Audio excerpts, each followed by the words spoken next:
The air in the conference room tasted like stale Keurig coffee and consequences waiting to happen. It was 9 a.m. on a Friday, the kind of grey, rain-soaked Virginia morning that made the glass-walled offices of Atlas Ridge Systems feel less like a tech innovation hub and more like a luxury aquarium full of tired fish pretending not to drown. I sat in my usual seat, the one with a clear line of sight to the server room door, my spine straight and precise, aligned like a cryptographic hash function. I don't slouch, I don't fidget, and I don't panic. But when Chad Wexler, our brand new vice president of digital synergy, a title that meant nothing and somehow cost 6 figures, walked in, I knew the blade was already falling. Chad was 32, wore suits that clung too tightly at the ankles, and had teeth so aggressively white they looked like a zoning violation. He'd been here 3 weeks. I'd been here 5 years. "All right, team, let's pivot," Chad announced, clapping his hands. The sound cracked against the glass sharp, hollow. "We're streamlining, cutting the fat, optimizing the vertical." His eyes locked onto mine. The room froze. You could hear the AC humming. You could hear 20 developers forget how to breathe. "Olivier," he said, smiling without warmth, the kind of smile worn by someone who skimmed a book on empathy but missed the point. "We're moving in a new direction with data security. We're bringing encryption management in-house, effective immediately. Your services as lead consultant are no longer required. No private office, no quiet conversation. Just execution-y in front of junior devs I'd trained, in front of project managers I'd saved from catastrophic data breaches more times than they could count." It wasn't a layoff. It was a dominance display. Chad had just unzipped in the middle of a boardroom. "I understand," I said evenly, no shake in my voice. I took a sip of my teal grey, hot, no sugar. "Is there a transition plan for the encryption keys?" Chad laughed. Wet. Dismissive. "Olivia, come on. We own the servers. We own the code. We own everything. Just pack your trash. It'll reset your passwords by noon. Security will walk. You out. You own the code," I repeated slowly. The words sank heavy like lead.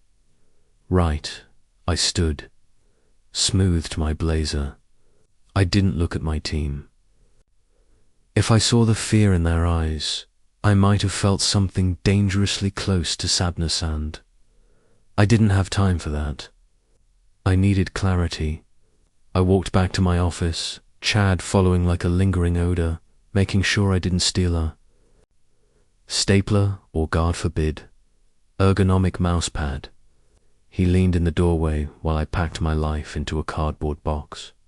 My cactus, a framed photo of my dog, Buster, a half-used tube of hand cream. "No hard feelings, Live," he said, shortening my name like he owned it. "Just business. You're expensive. Can hire a kid fresh out of college to do what you do for a third of the cost. Cryptography isn't just math, Chad," I said, lifting my ID badge. "It's trust and verification." I placed the badge in the center of the desk. Beside it, my workstation hummed quietly. The screens were locked, looping the Atlas Ridge screensaver, a slow, serene drone shot over mountains. "Don't worry about the computer," Chad said, glancing at his Apple Watch. "It's wiping anyway." "Of course," I replied. I looked at the badge one last time. Plastic to anyone else, but to me, it was a master key, not just two. The building, but to the invisible fortress I'd built over 5 years. a lattice of logic and algorithms holding the walls of the dark web at bay, and Chad had just fired the architect. By the way, if you enjoy stories about corporate idiots receiving perfectly timed karma, hit the subscribe button. The algorithm loves justice. Now back to the wreckage. I picked up my box. I didn't shut down the computer. I didn't log out. I left the system alive, network active, databases pulsing, the company's heartbeat steady in the background. "Goodbye, Chad," I said. "Good luck with the vertical." Yeah, he waved, already texting. "Have a nice life." The elevator doors closed. Mr. Henderson, the security guard, frowned as I handed over my guest pass. Technically, as a consultant, I'd always been a guest. Leaving early, Miss Olivia. Permanent vacation, I smiled. My first real smile all morning. Outside, rain streaked the pavement. I didn't cry. I didn't scream. I got into my Volvo, set the box on the passenger seat, and checked the time. 9:45 a.m. Chad thought he'd fired an employee. Thought he'd trimmed dead weight. He had no idea he'd just unplugged the engine at 30,000 feet. He said they owned the code. He was right. But he forgot the most important rule of data security, the one I'd written into the first vendor agreement 5 years ago. You can own the safe, but without the combination, it's just a very heavy box. I drove home, windshield wipers ticking with my thoughts. Tick-tock. I wasn't unemployed. I was waiting for the invoice to clear. To understand why Chad Wexler was strutting the office like a rooster moments before gravity kicked in, you need to understand the paperwork. Boring, sure. But in my world, the devil doesn't live in the details. He hides in the addendums. 5 years ago, Atlas Ridge was a reckless startup, swimming in venture capital and poor decisions. They wanted me as a W-2 employee. I said no. Employees are expendable when quarterly earnings wobble. Vendors are creditors. Creditors have leverage. So I signed as Obsidian Data Solutions, LLC, me. I am Obsidian. The contract was standard until page 42. I sat at my kitchen island, granite cold beneath my fingers, pulled the physical contract from my fireproof safe and flattened it out.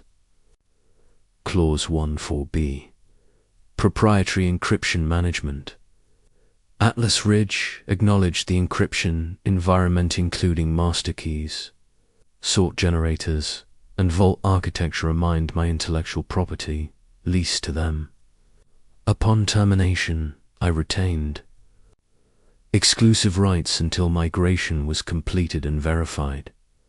Translation. I built the lock. I own the key. Chad never read page 42. Probably didn't read page 1. He saw a Solarian sharpened his knife. He assumed physical servers meant control. Amateur, I opened my personal laptop. Pair-gapped. Monstrous, untouched by corporate hands. The terminal glowed. I accessed the key vault console. The vault wasn't on their servers.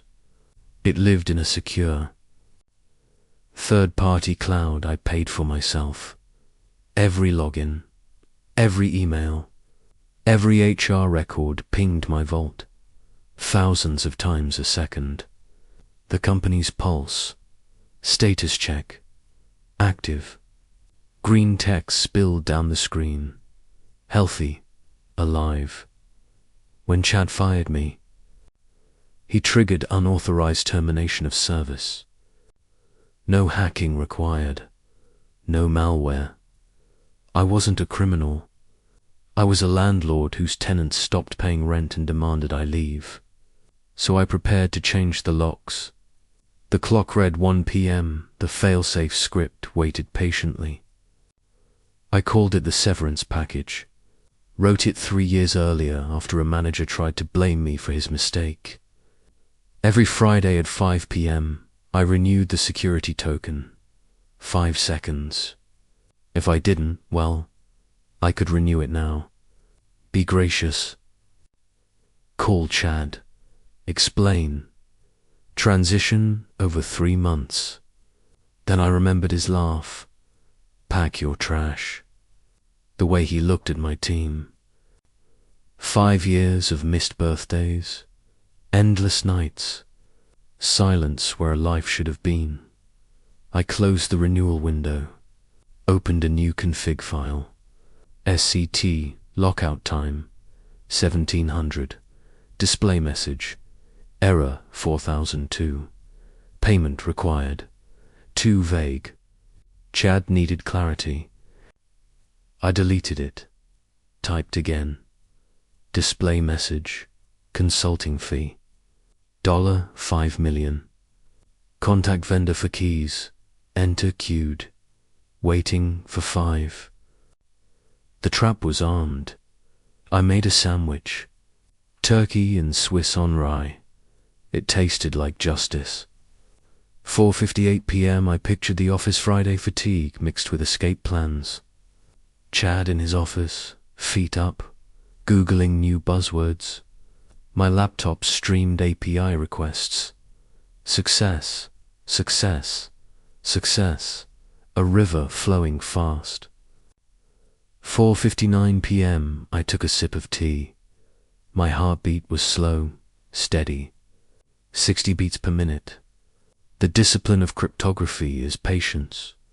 You don't force the math. You let the math resolve itself. 5 p.m. The timestamp on my terminal ticked over. Request. Denied. Request denied. Request denied. The river stopped instantly. It didn't slow down. It hit a concrete wall on my screen. The logs turned from a soothing green to a violent waterfall of red error messages. Error key invalidor. Handshake failed error. Decryption impossible. I closed my eyes and let myself picture it. At Atlas Ridge, the first sign would have been subtle. An email refusing to send a loading spinner on the dashboard. Thatchers kept spinning. Then the confusion. Hey, is the network down? I can't access the client file. Why is my screen flickering? Then the realization. The central dashboard. Massive. 80-inch monitor in the main bullpen that displayed the company's real-time metrics would flicker. The charts, the graphs, the synergy metrics, all of it would vanish. In its place, a stark white background. And in the center, simple, unserifed black, text size 7:2, font system lockout, consulting fee, outstanding, $5 million, and 0 Obsidian Data Solutions to release keys. I watched the connection attempts spike. 10,000 requests per second. 20,000. The system was panic flailing. Every application, every server, every automated bot was screaming for the keysend. The vault was silently whispering, no. My phone buzzed. I ignored it. It buzzed again and again. A steady vibration against the mahogany of the table. I glanced at the caller ID. It's support desk 1. That would be Kevin.Sweet. Kid knows how to restart a router. Doesn't know the difference between symmetric and asymmetric encryption. Let it go to voicemail. Then a new number. Chad Wexler mobile. I smiled. The panic had traveled up the org chart faster than I expected. Usually, middle management tries to hide the fire before calling the fire department. Chad must staring at that screen right now. I picked up the phone. but I didn't answer. I just looked at his name. I could imagine him slamming his fist on the desk. I could imagine him yelling at Kevin. Fix it. What do you mean, Jokant? Fix it. Reboot the server, but you can't reboot a missing contract. I opened a new terminal window to check the encryption. Status of the database. The data at rest, the customer records, the financial history. The proprietary algorithms was all encrypted with a ES-256, without the keys currently residing in my locked vault. That data was indistinguishable from random noise. It was digital static. Billions of dollars theft intellectual property turned into garbage in 1 second. The phone stopped buzzing. Then it started again. Chad Wexler. I poured myself another cup of tea. The silence in my house was luxurious. I could hear the rain tapping against the window. It was a stark contrast to the cacophony I knew was erupting 5 miles away. I decided to check the server logs for specific user activity. User C. Wexler attempting access to admin panel. Access denied. User C. Wexler attempting access to admin panel. Access denied. User C. Wexler attempting access to admin panel. Access denied. Insanity. I whispered to the empty room as doing the same thing over and over again and expecting different results. He was trying to brute force a system designed to withstand nation-state attacks. Good luck, Chad. I navigated to my email. Client. A private one, not the corporate one I had lost access to. There was a new email. Subject urgent system error from cwexleratlas.com, sent from his iPhone, evidently since the email server was down. Olivia, something is wrong with the dashboard. It says we owe you money. This is a mistake. Fix it immediately or legal will be involved. This is sabotage. Chad, I didn't reply. Sabotage implies I broke something. It didn't break anything. I just took my property home with me. I marked the email as read and moved it to a folder in named evidence. The sun began to set, casting long shadows across my living room. The red error logs continued to scroll, a digital fireplace warming the cold reality of their situation. They were in the dark, and I was the only one with a flashlight, but flashlights cost money. The weekend passed in a blur of ignored phone calls and peaceful gadaning. By Monday morning, I had pruned my roses, remulched the flower beds, and ignored 47 calls from various Satellus Ridge numbers. Monday at 8 a.m., the dynamic shifted. The calls stopped coming from Chad. They started coming from the 202 area code. Washington, D.C., corporate legal. I sat in my home office dressed in my silk pajamas, reviewing the logs. They had spent the entire weekend trying to bypass the encryption.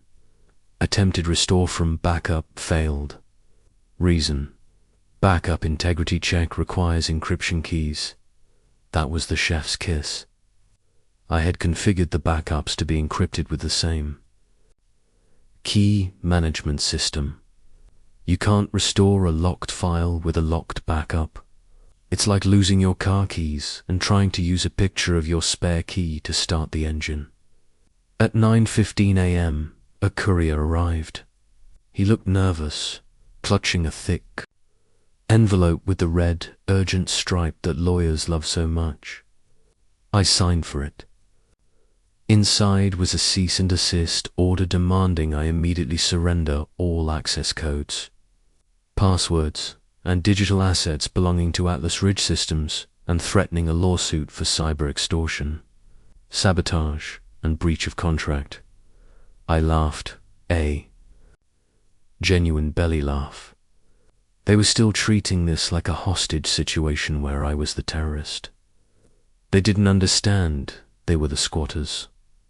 I scanned the document. Then I drafted a reply, not to the lawyers, to the board of directors. I had their personal emails from the initial setup 5 years ago. To board of directors from Olivia Vance, owner, Obsidian Data Solutions, LLC. Subject reservice interruption outstanding. Invoice. Dear board members, I am in receipt of your legal correspondence. There seems to be fundamental misunderstanding regarding the nature of the service interruption. On Friday, May 12th, the Vice President of Digital Synergy, Mr. Chad Wexler, terminated the service agreement with Obsidian Data Solutions, LLC, effecto immedi, as per Clause 14b of our vendor contract attached.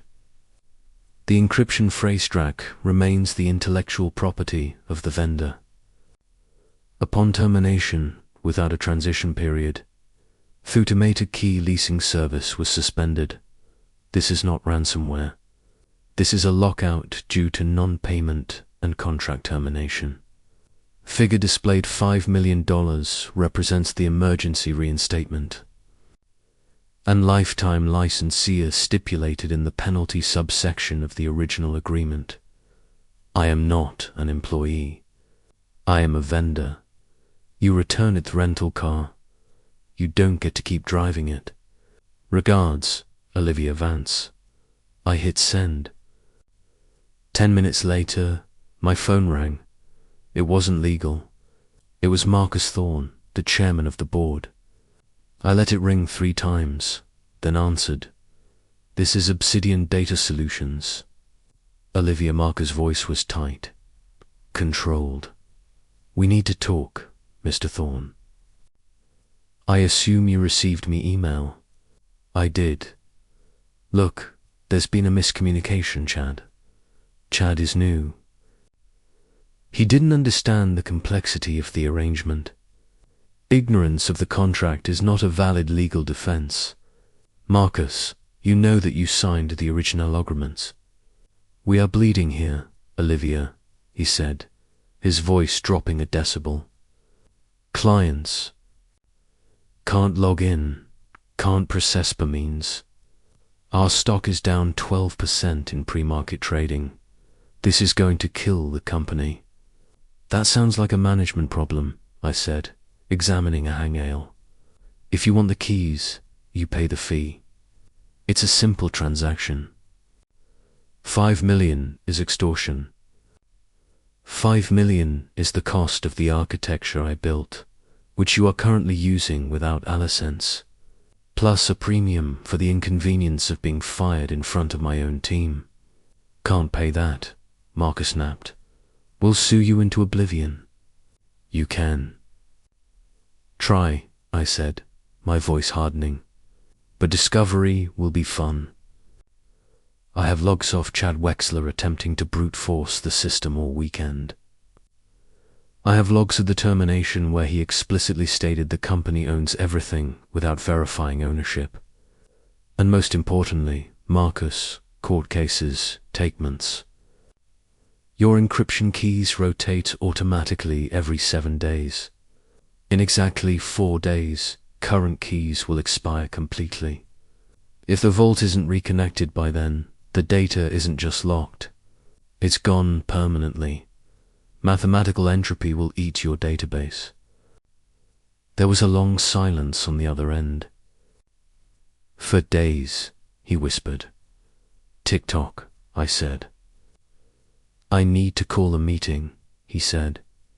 I'll be here, I replied, waiting for the wire transfer. I hung up. I checked the logs again. They had stopped trying to hack the system. The access denied, messages slowed. To a trickle. He had finally realized that brute force doesn't work against math. Now the internal cannibalism would begin. They would turn on each other, Chad would be the first course. By Tuesday, the silence from the company was replaced by a cacophony of rumors. I knew this because my personal phone was blowing up with texts. From the dev team, the people Chad hadn't fired yet. Bootwo were currently sitting in a dead office, unable to write a single line of code. Text from Sarah, senior dev, Ombliv. Chad is sweating through his suit.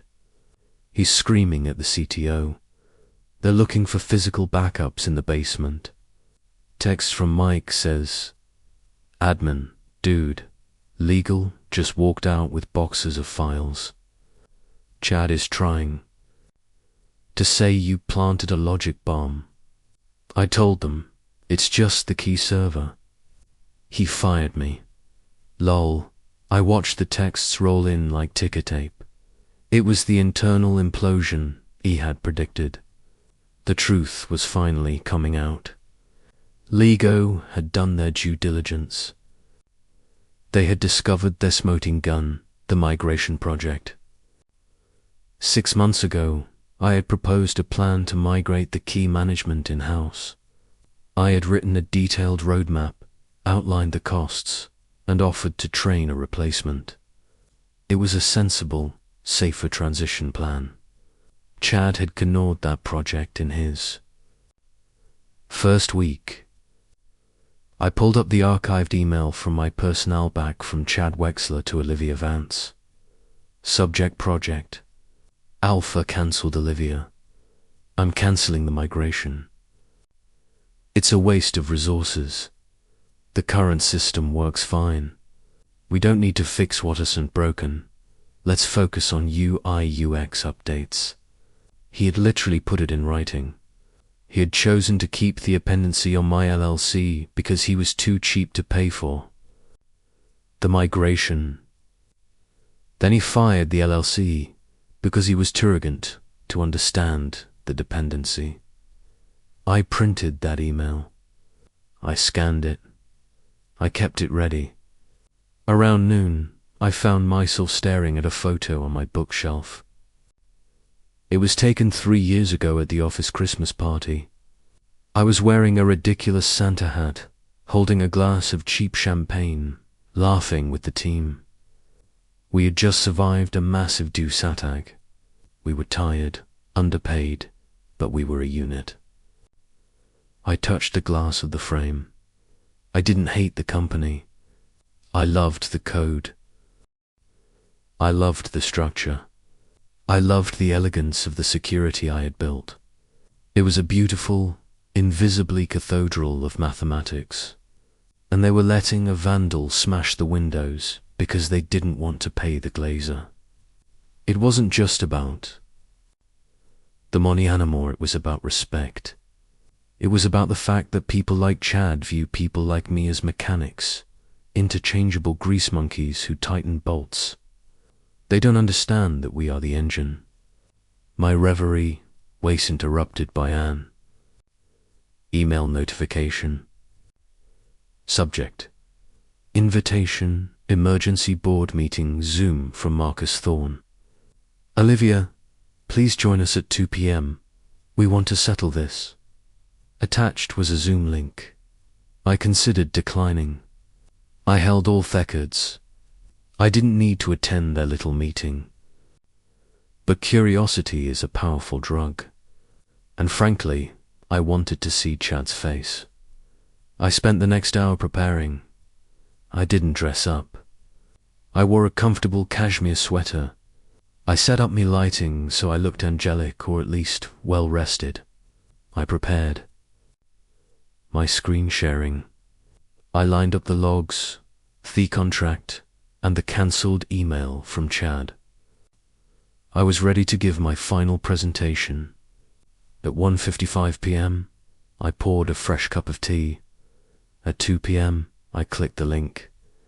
The screen populated with the grim faces of the board of directors, men and women in expensive suits, sitting in expensive rooms, looking like they had just swallowed Alamon. And there, in the bottom right square, was Chad. He looked terrible. His tie was loosened. His hair was Ames's. His eyes were red. He looked like a man who had not slept since Friday. "Miss Vance," Marcus said, his voice hoeing slightly. "Thank you for joining us." "Hello, Marcus," I said, leaning back in my chair. "Hello, everyone." He looked directly into the camera. "Hello." Chad. Chad didn't speak. He just stared at his camera, his jaw tight. "We need to resolve this lockout," Marcus said. "The company is at a standstill. We are prepared to offer you a reinstatement of viewer contract with a 10% raise if you restore access immediately." I smiled. A 10% raise? It was almost cute. "You think we're past the point of reinstatement, Marcus?" I said softly.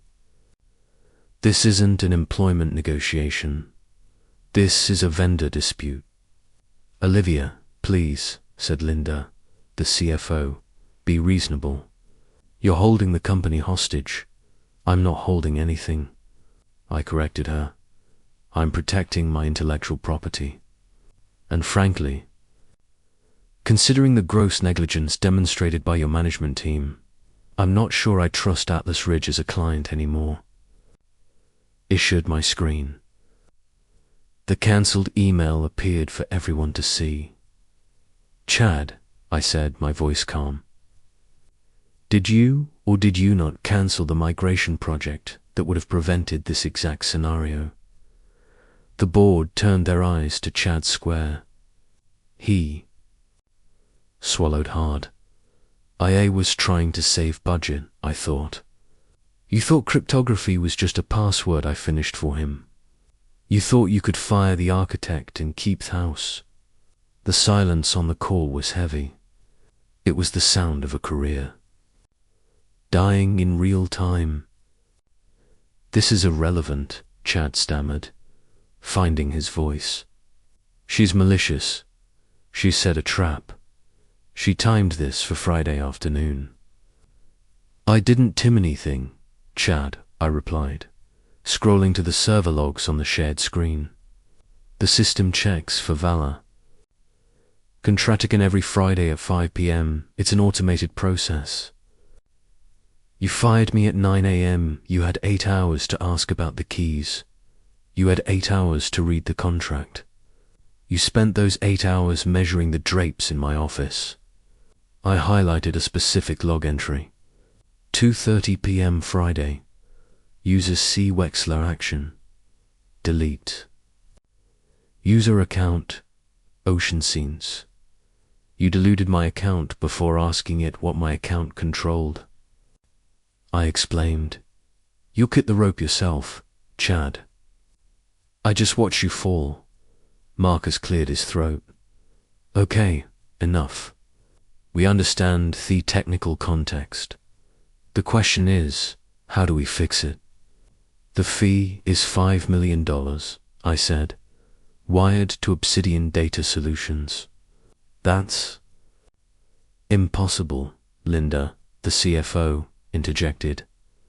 "We can't authorize a liquidity transfer of that size without a shareholder vote. It will take weeks." "Then you'd better start writing manual receipts," I said, "because in 3 days the keys rotate and then the price goes from 5 million to infinite because the data will be "We can offer 1 million, Marcus countered, "and a formal apology." "No," I said, 2 million and we fire Chad." I paused. I looked at Chad Square. He went pale. His eyes darted around his room as if looking for an exit. "Chad's employment status is none of my business," I said coolly. "Though I imagine his continued presence is expensive, but no, the price is 5 million. That covers the consulting fee, the breach of contract penalty, and the purchase of the Key Vault infrastructure. You're buying the system. I'm handing over the keys permanently." I walk away, You keep your data. This is robbery, Chad muttered. This is capitalism, I shot back. Supply and demand. I have the supply. You have the demand. And your demand is disparate. I stopped sharing my screen. I leaned into the camera. Here is the reality, I said, dropping the corporate persona for a second. You entrusted your entire digital existence to a system you didn't understand. You hired a man who treats technical expertise with contempt. Now you are paying the stupidity tax. It's steep. I know it's steeper than bankruptcy. The board members looked at each other, or rather looked at their screens, checking their private chat channels. I could see them typing. The back channeling was furious. We need a recess, Marcus said, to discuss. You have 1 hour, I said. I have a yoga class at 4 o'clock. I didn't have a yoga class. I hate yoga, but they didn't need to know that. 1 hour, Marcus agreed. The screen went black as they ended the call. I sat back and exhaled. My hands were shaking slightly, not from fear, but from adrenaline. It was the thrill of the bluff, except it wasn't a bluff. I really held a gun, and the gun was fully loaded with ES-256 bullets. I walked to the window. The rain had stopped. The sky was a bruised purple. They would pay. They had to. The alternative was explaining to their investors why they lost 5 years of data Beckers. They wanted to save a monthly retainer fee. 30 minutes later, my phone buzzed. A text from Mike's admin. Dude, security just walked Chad out. He was crying, actually crying. I didn't smile. I didn't cheer. I just felt a cold sense of order being restored. The chaotic variable had been removed from the equation. Now I just needed the wire transfer. The hour passed. No call. I checked. The logs. Suddenly, a massive spike in activity. Alert. Database integrity warning. Alert. Forced write attempt. They were trying something stupid. They were trying to bypass Theki vaults and write directly to the database, hoping to override the encryption requirement. It was the digital equivalent of trying to hotwire a Tesla with a screwdriver. Don't do it, I whispered. Don't be idiots. Alert. Data corruption detected in Sector 7G. Alert. Data corruption detected in Sector 7H. It managed to corrupt the live transaction table by trying to force unencrypted data into an encrypted container. They were scrambling the existing records. I grabbed my phone. He didn't wait for them to call me. I called Marcus. Stop it, I said the moment he answered. Tell your IT team to stop the 4-strike commands. You are corrupting the database. If you keep this up, even the keys won't save you. We were just trying to restore functionality. Marcus sounded defeated. You're destroying the patient too. Curette disease, I snapped. Stop now. I heard him yelling instructions in the background. The log spike settled down. Okay, Marcus said, breathless. Okay, it stopped. You broke the transaction table, I said, looking at the damage report. That's about 4 hours of data lost forever. But the core archive is still safe for now. We can't pay 5 million, Olivia Marcus pleaded. The optics, the shareholders, the optics of losing the entire database was, I said. What if? He hesitated. What if we offer you your job back, VP level? We fire the current CTO. You run the whole show. Equity benefits. A corner office. I looked around my living room. I looked at my garden. I looked at the peace and quiet of my life without Chad, without the fluorescent lights, without the corporate jargon. I don't want to work for you, Marcus, I said honestly. Don't trust you. You let a man like Chad wreck my department in 3 weeks. That's a cultural failure, not a personnel one. I'm not fixing your culture. Then what? The money. Wire it.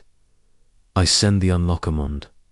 I send you the admin codes for the key vault. You own it. You manage it. We never speak again. Fine, Marcus said. The word was heavy with resignation. Fine, send us the routing number. It's on the invoice I send on. It was Sino to buy a small island and never look at Sava Rack again. But I had a job to finish. I opened the terminal. It tipped in the master override sequence. My fingers flew across the mechanical keyboard. The clicking sound, rhythmic and satisfying. Initiate unlock sequence. Off-key, redacted target, Atlas Ridge Main. The terminal paused. Are you, sir? Y-N. I typed Y, uploading key batch. Verifying handshake. Restauringox. On the second monitor. The waterfall of red error logs slowed, stopped. Then a single green lino appeared. Status 200. Okay. Then another, status 200. Okay. Status 200. Okay. Their heartbeat returned. The database began to breathe again. I imagined the scene at the office, the dashboard flickering back to life, the cheers, or maybe just the collective sigh of relief from the IT dungeon. I wasn't done yet. It compiled a digital packet. It contained the root admin credentials, the encryption schematics, and the source code for the key vault. I zipped it into our file, named it now Zit. I emailed it to Marcus, Linda, and the IT distribution list. 2. Marcus Thorne, Linda G. Subject, deliverables and transfer of ownership funds. Received, service S rested, attached are the keys to the kingdom. I have deleted my backdoor access. I have scrubbed my user credentials. The system is yours. I recommend you don't lose the password. Please consider this the final correspondence from Obsidian Data Solutions. Regards, Olivia. I hit send. Then, I did one last thing. I went to Deezer hosting my LLC's website. I updated the landing page where it used to list services and consultation booking. I replaced the text with a single line currently unavailable for new clients. I closed the laptop. I sat in the silence of my home. It was over. The war was won. The enemy was vanquished. The treasure was secured. My phone buzzed again. LinkedIn notification. Chad Wexler viewed your profile. I laughed. Of course he did. Who was probably updating his resume, looking for someone to blame, trying to figure out how a simple IT vendor had just nuked his career from orbit. I blocked him. Then came 3 more requests. Marcus Thorne, Linda Toother board members. They wanted to connect, maybe to keep tabs on me, maybe to offer me a job in 6 months. When Theta settled, I declined them all. I wasn't part of their network anymore. I was a ghost, a very wealthy ghost. 2 days later, I had to drive into the city to sign some final tax documents for the LLC. Ironic, considering the influx of cash. My route took me past the glass monolith of Atlas Ridge Systems. I pulled into the Starbucks across their street. I sat in my car sipping a tea, watching the building. I saw the security guard, Mr. Henderson, standing at the front desk. I saw people buzzing in and out. The machine was running. The ants were back to work. From the outside, nothing had changed. The glass was still shiny. The logo still looked expensive, but I knew the scar tissue that was forming inside. They would be paranoid now. They would triple-check every contract. They would look at every IT consultant with suspicion. Good, they shulled. A man walked out of the building carrying a cardboard box. He was wearing a suit that was too tight in the ankles. Shad. He stood on the curb looking lost. He pulled out his phone, probably calling an Uber. No company car for him. I rolled down my window. The air was crisp. I could have honked. I could have waved. I could have shouted, "Pack your trash." But I didn't. That would be emotional. That would be messy. And I am precise. I simply put the car in gear and pulled away. He didn't see me. Who was too busy looking at his phone, probably trying to delete his LinkedIn history. As I merged onto the highway, my phone chimed with a secure message notification. The Signal app was from a contact I hadn't heard from in years. A recruiter for a private defense contractor in DC. Message heard about the Atlas situation. Impressive. Lockout. We have a client who values rigorous ownership rights. They need an architect for a zero-trust environment. A previous rate. Interested? I smiled. In the corporate world, you're usually punished for being difficult, but in data security, you're paid for being dangerous. I tapped the microphone button to dictate a reply. I'm listening. Send the specs, but tell them to read page 42 of the contract first. I hit send. I turned up the radio. The road ahead was open. The traffic was light and my encryption keys were safely tucked away in the past. I drove home. I had a garden to tend to and $5 million of fertilizer to buy. Competence truly speaks louder than any title. Real power doesn't always announce itself. Olivia proved that point by silently securing her value. When they dismissed her, she made sure they understood exactly what they'd lost. Always respect the quiet genius. Arrogance often blinds people to the true backbone of their operations. Some lessons are just expensive. Appreciate you all for sticking through this one. See you in the next story.